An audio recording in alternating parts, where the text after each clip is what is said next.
नमस्कार, बहुत स्वागत है आपका न्यूज रूम लाइव में। आपके साथ मैं हूं सोनाली सिंह। बुलेटिन की शुरुआत करेंगे बड़ी खबर के साथ। बड़ी खबर हिमाचल प्रदेश के ऊना से सामने आ रही है, जहां पर एक दिल दहला देने वाली वारदात सामने आई है। दरअसल यहां पर अगजनी के शिकार हुए बच्चों की उम्र 6 साल से लेकर 17 साल की बताई जा रही है। 4 बच्चे यहां पर झुलस गए हैं, झुलसने से इनकी मौत हो चुकी है। घटना बुधवार की देर रात थाना अंबे के बड़े दी हट्टी स्थित झुग्गी में सामने आई। इस घटना की सूचना पर मौके पर पहुंची दमकल की गाड़ियों ने लोगों की मदद से आग पर काबू पाया। परिजनों के मुताबिक देर रात करीब 11 बजे अचानक ही झुग्गियों में आग भड़क उठी, जिससे यह हादसा हो गया। मृतक चारों बच्चे बिहार के दरभंगा जिले के रहने वाले हैं। मृतक बच्चों के पिता रमेश दास ने बताया कि वो अपने परिवार के साथ झुग्गी में सो रहा था और बच्चे साथ में ही एक अन्य झुग्गी में सो रहे थे। अचानक 2 झुग्गियों में आग भड़क गई, जिससे उसके 3 बच्चे और एक उसके रिश्तेदार का बेटा आग की भेंट चढ़ गया।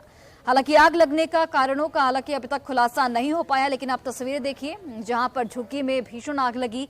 4 बच्चे यहां पर जिंदा जल गए हैं। जो चारों बच्चे हैं वो बिहार के रहने वाले बताए जा रहे हैं। दरभंगा जिले के प्रवासी मजदूर के ये बच्चे बताए जा रहे हैं। हालांकि आग किस वजह से लगी, इसका अभी तक खुलासा नहीं हो पाया है। खाना उना खा करके सर मैं सोने के बाद नींद आ गया। मेरे को नींद आ गया। अचानक जब मेरे बड़े वाले लड़की को जो है ना, जैसे लगा किसी ने थप्पड़ मारा, जो बड़ी उठ जा। जो एक भाई उठा, मेरे को बोला पापा पापा, जो आग लग गया उठो। वो भी नींद में था। वो बोला पापा पापा उठो, आग लग गया, देखो उधर कहीं आग लग गया। जैसे मैं हम लोग जो आंगन में निकले, वैसे देखे पूरा जो है जल पड़ा। ये 10:30 बजे सब खाना खा के सब सो गया था इधर। अब मालूम नहीं आग कभी लग गया, ये नहीं कोई देखा। एक जब सब ये जल गया ना, तब मालूम पड़ा जो आग लगा है। तब उठ के आए, तब तो बच्चे और भी मेरा जल गया इसके अंदर। कितने बच्चे थे?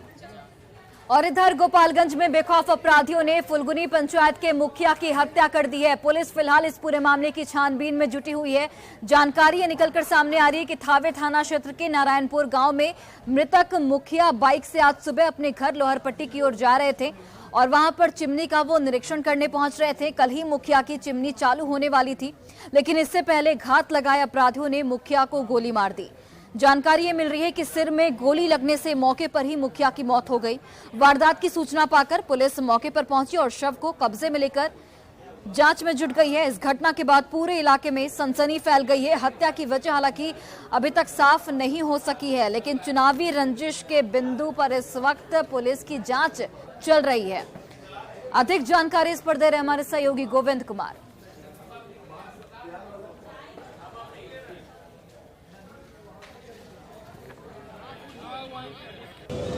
गोपालगंज के फुलगनी पंचायत के मुखिया मोहम्मद कुरैश के इस वक्त अपराधियों ने गोली मारकर हत्या कर दी है। ये मुखिया की तस्वीर है जो इस वक्त अस्पताल परिसर में रखी गई है। आप तस्वीरों में देखिए, बताया जा रहा है कि चेहरे के पास बाइक सवार अपराधियों ने गोली मारी, जिसके बाद मोहम्मद कुरैश जो मुखिया हैं फुलगनी पंचायत की, उनकी मौत हो गई। मौत के बाद जब बॉडी सदर अस्पताल लाया गया तब यहाँ पर काफ़ी जांच हुई। पुलिस अधिकारियों ने पूरे मामले की जांच की, लेकिन पुलिस की ओर से अब तक ये स्पष्ट नहीं किया जा सका कि मौत गोली लगने से ही हुई है। लेकिन परिवार के जो आरोप सदस्य हैं वो लगातार कह रहे हैं गोली लगने से मुखिया की मौत हुई है। हत्या की वजह क्या है ये अब तक साफ नहीं हो सका है, लेकिन थावे प्रखंड की अगर बात करें तो ये लगातार दूसरे ऐसे मुखिया हैं जिनकी इस वक्त गोली मारकर हत्या की गई है। इसके पहले भी धतिवना पंचायत के मुखिया सुखल मुशहर की अपराधियों ने गोली मारकर हत्या कर दी थी। डिटेल में तो मुझे जानकारी नहीं है, लेकिन जो लोगों से पता चल रहा है वो अपने घर से निकलकर जो नया उनका प्रतिष्ठान है चिमनी, उस पर जा रहे थे। रास्ते में कुछ घटना हुआ है, कैसे हुआ है अब डिटेल पता नहीं चला है, लेकिन एक्सरे में पता चला है गोली लगी है और मौके पे ही उनकी मौत हुई है। तो अभी देख रहे हैं हम लोग कैसे क्या करना है। इनके परिवार में कितने साल से ये लोग, कितने टर्म से मुखिया थे उस पंचायत के? 3 टर्म से ये थे।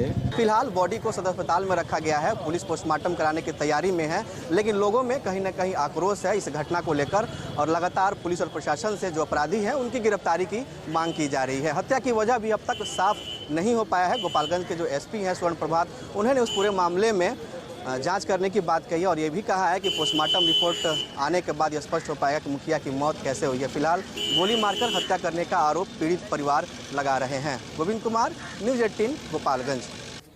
तो अब देखिए, गोपालगंज में अपराधियों का तांडव एक बार फिर से देखने को मिला। फुलगुनी पंचायत के मुखिया की यहां पर हत्या कर दी गई, गोली मारकर उन्हें मौत के घाट उतारा गया है। फिलहाल पुलिस इस पूरे मामले की छानबीन में जुटी हुई है, लेकिन जो लोग हैं उनका भी आक्रोश साफ तौर पर नजर आ रहा है। जो लोग हैं वो सड़क पर उतर आए हैं। पुलिस फिलहाल ये दावा कर रही है कि जल्द से जल्द आरोपियों की गिरफ्तारी कर ली जाएगी। गोली मारकर मुखिया की हत्या की गई। उस दौरान वो चिमनी की ओर जा रहे थे और इसी दौरान उन्हें गोली मार दी गई। थावे थाना क्षेत्र के नारायणपुर की ये पूरी घटना। पुलिस फिलहाल घटनास्थल पर मौजूद है और इस पूरे मामले की छानबीन में जुटी हुई है। अपराधियों ने मुखिया को यहां पर गोली मारी है। जानकारी मिल रही है कि सिर में गोली लगने से मौके पर ही मुखिया की मौत हो गई। हालांकि वारदात की सूचना पाकर पुलिस मौके पर पहुंची हुई है और शव को कब्जे में लेकर छानबीन में जुटी हुई है। हालांकि किस वजह से इस हत्या की वारदात को अंजाम दिया गया, इसका अभी तक खुलासा नहीं हो पाया है, लेकिन अगर पुलिस की माने तो चुनावी रंजिश में हत्या की जा सकती है और पुलिस इसी एंगल से अपनी जांच को अभी आगे बढ़ाती हुई नजर आ रही है। तो मुखिया की यहां पर गोली मारकर हत्या कर दी गई। अपराधियों का यहां पर तांडव देखने को मिला है और बेखौफ अपराधियों ने किस तरीके से इस वारदात को अंजाम दिया वो भी आप देखिए। गोली मारी गई जिससे मुखिया की मौके पर ही मौत हो गई। फिलहाल पुलिस ने शव को कब्जे में ले लिया है और इस पूरे मामले की छानबीन में जुटी हुई है।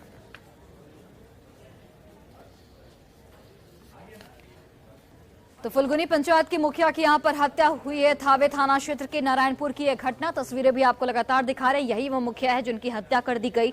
घर से मुखिया चिमनी की ओर जा रहे थे, तभी घात लगाए अपराधियों ने उन्हें गोली मार दी। सिर में गोली मारी गई जिससे घटनास्थल पर ही मुखिया की मौत हो गई।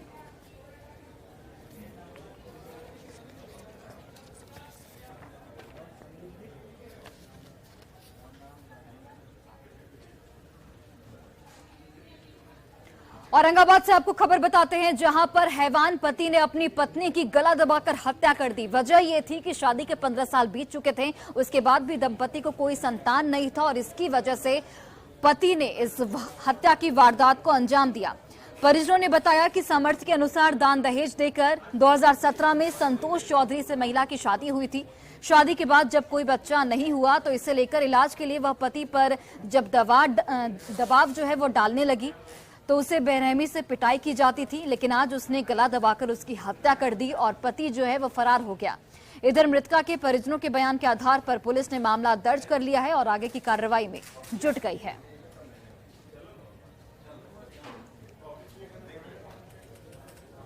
हमारे बहन के बाल बच्चा का चलते हमारे बहन के मारलक है। बाल बच्चा न हो तो भगवान के गढ़ कर डाल लेता है। भगवान है गढ़ लेता है।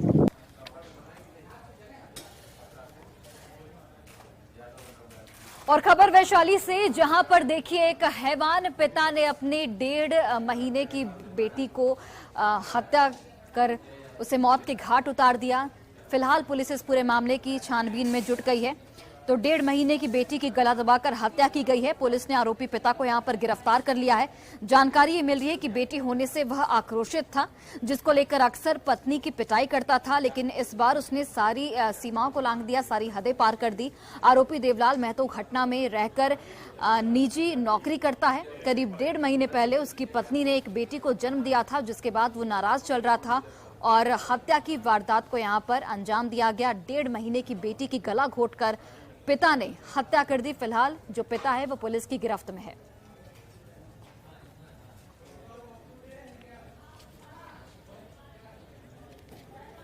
पप्पा तो नाराज इसका पप्पा नतीजत की पटक दिया अपने मन पे मार के क्या नशे उसे में थे क्या? हाँ, दादी का गवा तो मतारी के तोरा मार के बचा दूल्हे को मार के फेंकवा दे। शादी हुआ जब जब मारते रहे बेटी के नाती मर गया, फिर यो नती मार दिया। हाँ, बिल्कुल थाना अंतर्गत एक छोटी की बच्ची की पिता द्वारा हत्या करने की बात प्रकाश में आई है।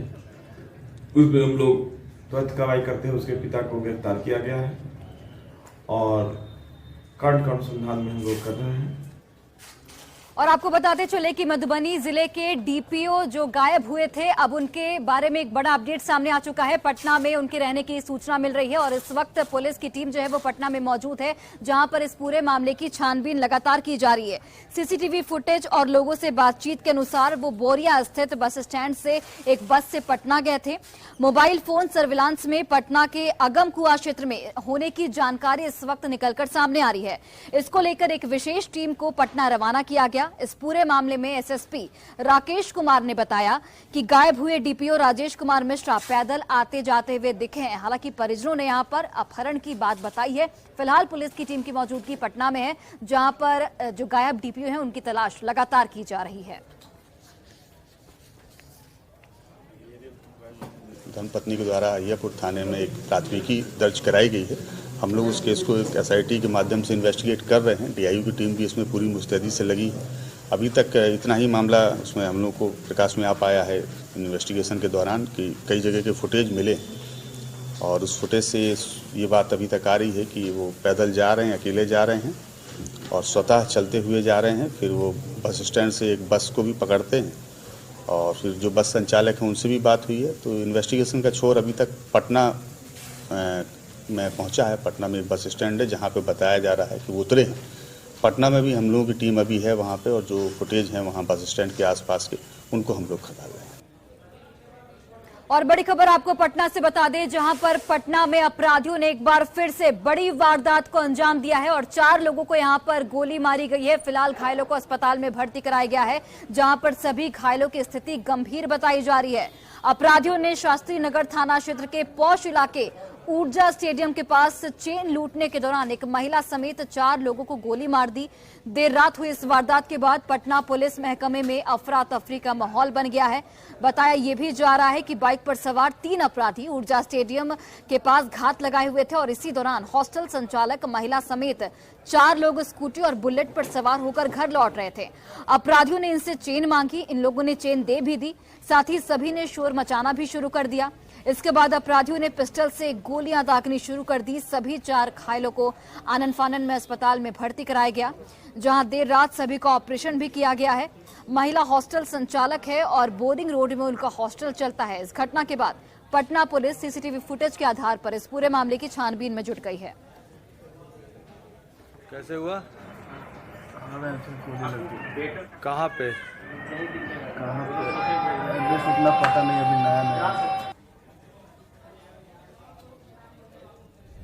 और देखिए, इस पूरे मामले के सामने आने के बाद अब कई गंभीर सवाल भी खड़े हो रहे हैं। न्यूज 18 लगातार सवाल खड़े कर रहा है कि आखिर पटना पुलिस है कहां।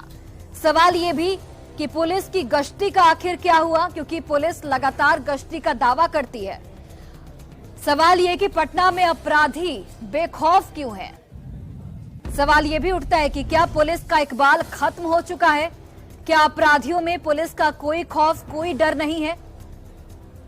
अपराध रोकने की जिम्मेदारी आखिर किसकी है? ये तमाम सवाल इस घटना के सामने आने के बाद लगातार न्यूज 18 की ओर से खड़े किए जा रहे हैं।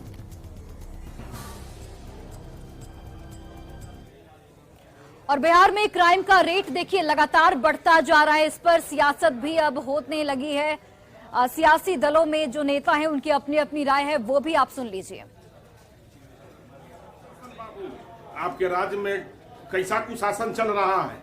कुछ लूटने के क्रम में 4 लोगों को गोली मार दिया गया। उसी तरह से छपरा का घटना ज्वलंत है और कल बांका में भी एक मुखिया के बेटा ने एक को गोली मार दिया। तो इस तरह के हत्याएं बढ़ रही है, लूट बढ़ रहा है, महिला उत्पीड़न बढ़ रहा है। बिहार में कानून का राज है, नीतीश तेजस्वी की सरकार है। अपराधी अगर कोई भी आपराधिक घटना को अंजाम देते हैं, उनके फन को कुचला जाता है, उस सलाखों के पीछे होते हैं। कुछ घटना घट रही है, इसको लेकर बीजेपी हाई तौबा मचाती है। ये बीजेपी के पास कौन सा तिलिस्म है कि सरकार से आउट तो जंगल राज और अपराध बढ़ जाते हैं और कहते हैं सरकार में जब इन होते हैं तो कहते हैं मंगल राज। बिहार को साजिशन पूरे देश में बदनाम किया जा रहा है जंगल राज शब्द कह के, और उत्तर प्रदेश की आपराधिक घटनाओं पर मिट्टी डालने का काम किया जा रहा है। तो कम से कम ये बेईमानी न हो, इसका ध्यान तो रखा जाना चाहिए। बिहार की जनता जानती है, नीतीश कुमार जी ने कभी क्राइम, करप्शन और कम्युनिज्म के साथ समझौता नहीं किया है, कभी क्रिमिनल्स के साथ समझौता नहीं किया। बिहार में कानून का राज स्थापित किया है। इसके बावजूद जब कुछ लोग कानून तोड़ते हैं, गड़बड़ी करते हैं, उन पर कार्रवाई सुनिश्चित की जाती है। और कटिहार से आपको खबर बताते हैं, जहां पर एक महिला पुलिसकर्मी की गोली मारकर हत्या कर दी गई है। जानकारी आपको देते चले कि इस पूरे मामले में एसआईटी की टीम का गठन भी कर दिया गया है और आरोपियों की पहचान भी की जा चुकी है। शव के पास से जिंदा कारतूस भी पुलिस ने बरामद किया है। मुंगेर की रहने वाली प्रभा भारती घर से पुलिस लाइन लौट रही थी और इसी दौरान कोढ़ा थाना इलाके के NH 81 भटवाड़ा पंचायत भवन के पास महिला पुलिसकर्मी को गोली मारी गई, जिससे घटनास्थल पर ही उसकी मौत हो गई। जिंदा कारतूस आपके टीवी स्क्रीन पर जो शव के पास से बरामद किया गया है। पुलिस फिलहाल मामले की छानबीन में जुटी हुई है। इस मामले में एसआईटी का भी गठन किया गया है और अपराधियों की पहचान भी कर ली गई है।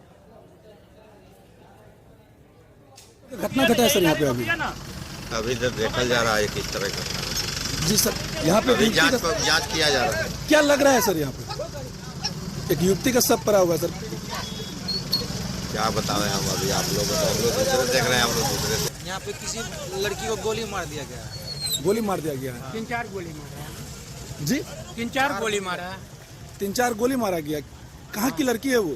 ये नहीं पता, मोबाइल से एड्रेस निकाल के देख सकते हैं। कहाँ पे यह घटना घटा है? ये भटवाड़ा जो है नारायणपुर से आगे, पुरसी चौक से आगे। और इस पूरे मामले को लेकर देखिए कई सवाल भी खड़े हो रहे हैं कि आखिर महिला पुलिसकर्मी को गोली किसने मारी। तो न्यूज़ 18 लगातार सवाल खड़े कर रहा है कि इतने अपराधी बेखौफ क्यों हो चुके हैं? क्या पुलिस का इकबाल खत्म हो चुका है? क्या अपराधियों में पुलिस का कोई खौफ नहीं बचा है? क्योंकि इस तरीके की वारदात आए दिन सामने आती रहती है।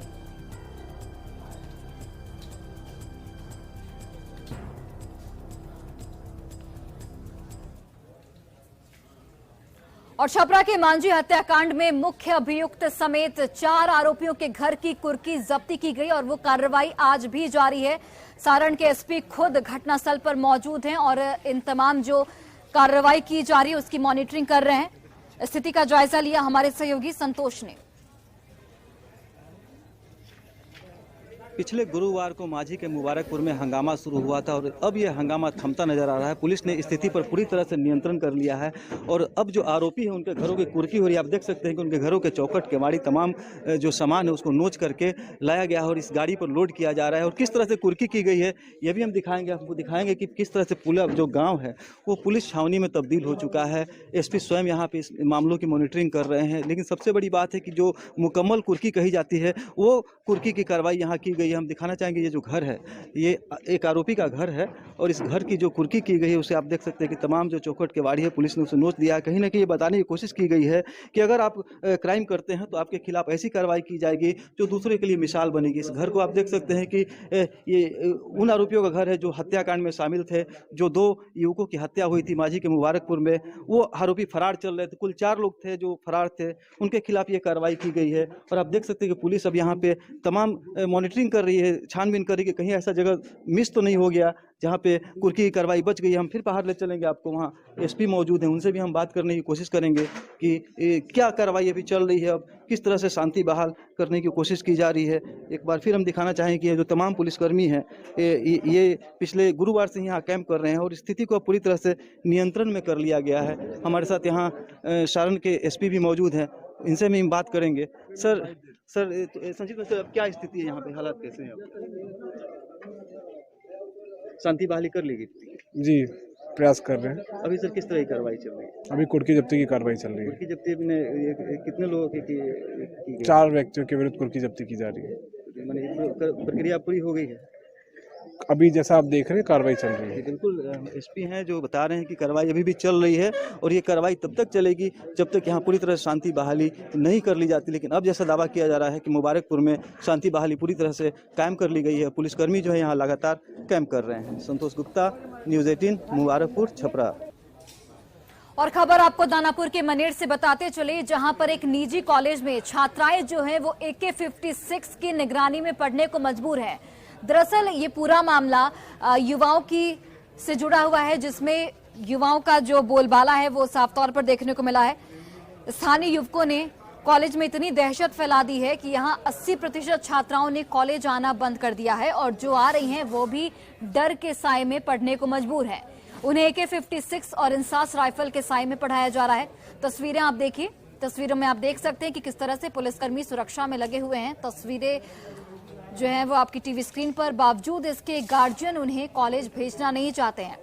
मनेर के छितनावा स्थित निजी पारा मेडिकल कॉलेज में पिछले 30 जनवरी से लगातार बदमाश छात्राओं के साथ छेड़खानी कर रहे हैं। कॉलेज प्रशासन ने दानापुर SSP से लेकर DGP तक इसके लिए गुहार लगा रखी है, लेकिन कॉलेज प्रबंधन का यहां पर कहना है कि छात्राओं को डर मुक्त पढ़ाई देने का प्रयास हमारी ओर से लगातार जारी है। हमने पुलिस के पास गुहार भी लगाई है और आरोपियों की जो तस्वीर है वो उपलब्ध कराई गई है। फिलहाल थोड़ी सुरक्षा मिली है, जिसकी वजह से जो छात्राएं हैं वो अब आ रही हैं और भी छात्राएं जो कि घर में बैठी हैं उन्हें बुलाने का प्रयास लगातार किया जा रहा है। जब हम लोग जा रहे थे करीब 4 बजे के करीब, वहाँ पे बहुत सारे बच्चे लोग आके और बहुत ज़्यादा बदमाशी करने लगे। हम लोग को घेर लिए थे और हम लोग बहुत ज़्यादा डर गए थे और चिल्लाए। फिर हमारे कॉलेज के बच्चे लोग आके हम लोग को बचाए। संस्थान बहुत टाइम से चलता आ रहा है और फर्स्ट टाइम हमारे कॉलेज के साथ हुआ है। हम लोग कभी काफ़ी डरे हुए हैं, बहुत ज़्यादा डरे हुए हैं। अभी कुछ लड़कियों के साथ हुआ है, फिर हम लोगों के साथ भी हो सकता है। हम MP से पढ़ाने आए हैं यहाँ पे, बट यहाँ पे अभी कुछ टाइम पहले तो सब ठीक था, मगर कुछ दिनों से यहाँ पे माहौल ठीक नहीं है। तो इसलिए इस माहौल के लिए तो यहाँ पे प्रोटेक्शन बहुत ज़्यादा जरूरी है, वरना हम लोग भी ज़्यादा दिन तो यहाँ पे नहीं रह सकेंगे इस माहौल में। जब हमारे यहाँ घटना घटी पाली तो उसके बाद हमारे जो यहाँ सुरक्षा एजेंसी से जो गार्ड आ रहे थे, उसके अलावा हम लोगों ने 5 गार्ड प्राइवेट गार्ड अपने रखे थे जो लोग स्थानीय ब्रह्मचारी के स्थान पर से थे, और वो गार्ड मेरे यहाँ सिक्योरिटी में अपनी ड्यूटी दे रहे थे। लेकिन अचानक 2 दिन पहले रात में हमारे 5 गार्ड के घर पर जाकर अपराधियों ने धमकी दिया कि तुम जिस यहाँ सुरक्षा करने जा रहे हो, अगर वहाँ से तुम सुरक्षा करोगे तो तुम्हारे परिवार को मार देंगे और तुम लोगों को भी मारेंगे। और देखिए, भारत नेपाल सीमा पर तैनात SSB के जवानों ने 2 उज्बेकिस्तान के महिला को यहां पर गिरफ्तार किया है। इसके साथ ही जो पुलिस की टीम है यहां पर एक युवक को भी गिरफ्तार की है, जहां जो युवक इन 2 विदेशी महिलाओं की मदद कर रहा था।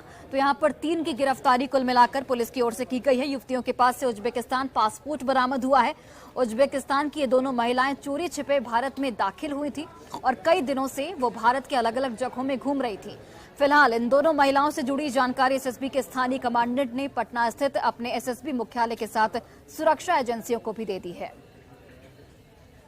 भारत नेपाल सीमा से सटे सोनबरसा थाना क्षेत्र अंतर्गत वहां पर 3 लोगों को एप्रीहेंड किया गया है, जिसमें कि 2 महिलाएं हैं और एक पुरुष है। सभी के डॉक्यूमेंट्स को वेरीफाई किया जा रहा है, उनका सत्यापन कराया जा रहा है कि वो कहाँ के नागरिक थे और वो उनका अगर वीजा ओवरस्टे कर रहे थे या नहीं कर रहे थे, इन सब की जांच अभी जांच के क्रम में है। भारत से नेपाल जाते समय सीमा पर तैनात सशस्त्र सीमा बल के जवानों ने 3 लोगों को गिरफ्तार किया है, जिसमें 2 जो हैं महिला हैं और एक पुरुष है। बताते चले कि ये दोनों महिला जो हैं वो वर्किस्तान की बताई जा रही हैं और इनके पास जो है वीजा नहीं था और बिना वीजा के जो है ये भारत आई थी, और जब वापस ये नेपाल जा रही थी तो इन दोनों को SSB के जवानों ने जो है वो गिरफ्तार कर लिया। पहले पूछताछ जो हुई उसमें इन महिलाओं ने किसी भी तरह की बात जो है बताने से साफ तौर पे इनकार किया। जो कमांडेंट हैं उन्होंने जो जानकारी दी है कि दोनों युवतियां जो है हिंदुस्तान में कैसे दाखिल हुई, भारत में किन किन और किस तरह के लोगों से संबंध है, तो उन्होंने इस संदर्भ में कुछ भी कहने से साफ इनकार कर दिया। युवतियों के साथ जो युवक पकड़ा गया है उसने कहा कि ये दोनों युवतियां जो है वो भाषा नहीं समझ पा रही हैं और इसी कारण से जो है ये आपके सवालों का जवाब नहीं दे पा रही हैं। लेकिन एक अहम सवाल है कि युवतियों के साथ रहे युवक की क्या भूमिका थी और वह दोनों कैसे संवाद कर रहे थे, ये भी जांच का विषय है, जिसकी जांच जो है वो कर रही है यहाँ पे जो सशस्त्र सीमा बल के जो पुलिस है वो कर रही है। सीमावर्ती सोनाबरसा जो थाना क्षेत्र है उससे इन दोनों युवतियों को गिरफ्तार किया गया है और उससे पूछताछ की जा रही है। जो युवतियां दोनों हैं उनमें एक की उम्र जो है वो 24 साल, दूसरी की उम्र जो है वो 23 साल बताई जा रही है। और फिलहाल सशस्त्र सीमा बल के जो अधिकारी हैं, कमांडेंट हैं, वो इन दोनों युवतियों से पूछताछ कर रहे हैं।